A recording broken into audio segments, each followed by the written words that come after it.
మనకి మామూలుగానే పాత సామెత ఉంది కదా, బ్లడ్ ఈజ్ థిక్కర్ అని.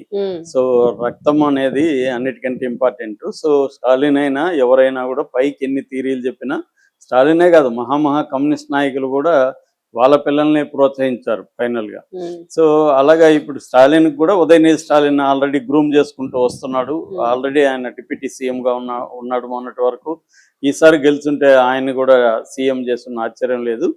సో ప్రతి చోట ఇదే డ్రామానే నడుస్తుంది. ఎందుకంటే రీజనల్ పార్టీలు ఉన్నప్పుడు కుటుంబ పాలన అనేది కంపల్సరీ. సో ప్రజల్లో కూడా అదే వచ్చేసింది. వేరే వాళ్ళని వాళ్ళు రానివ్వకుండా వాళ్ళు కూడా వేరే వాళ్ళకి పెద్దగా ఇంపార్టెన్స్ ఇవ్వరు. ముఖ్యంగా తమిళనాడు పాలిటిక్స్లో అది బలంగా ఉంది. ఎంజీఆర్, మళ్ళీ జయలలిత, కరుణానిధి, మళ్ళీ స్టాలిన్ ఇలాగా ఉన్నారు తప్ప వేరే ఫ్యామిలీస్ రావడం అనేది అంత ఈజీ కాదు. ఇక్కడ అయినా అంతే, తెలుగులో కూడా అదే డ్రామా నడుస్తుంది. సో ఈ నేపథ్యంలో ఇప్పుడు మామూలుగా అయితే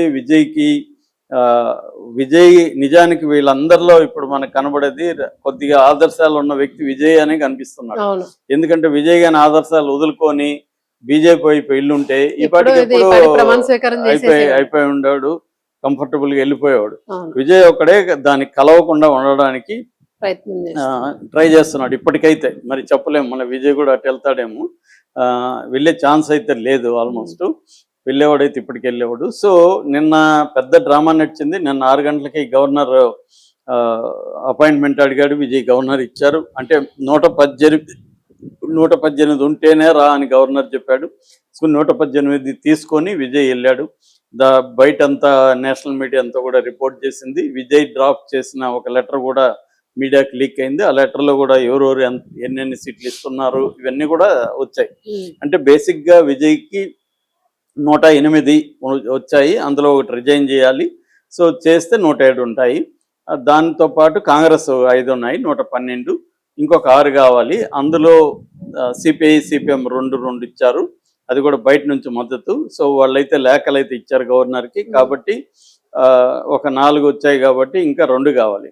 ఈ రెండిట్లో వీసీకే విడుదలై చిరుతగల్ కక్షి పెరుమాళవన్ ఆయన నాయకుడు, వీసీకేకి 2 ఉన్నాయి. అట్లాగే ముస్లిం లీగ్ 1, వాళ్ళకి 2 ఉన్నాయి కానీ 1 రాశారు. తర్వాత ఏఎంఎంకే అమ్మా మక్కల్ మున్నేట్ర కళగం, ఆయన ఎవరు శశికళ అక్క కొడుక ఎవరు దినకరన్, టీటీవీ దినకర్ ఆయన ఇస్తానని చెప్పాడు. ఆయన లేఖ కూడా వచ్చింది. ఇప్పుడు అది ఫేక్ లేఖ అంటున్నారు.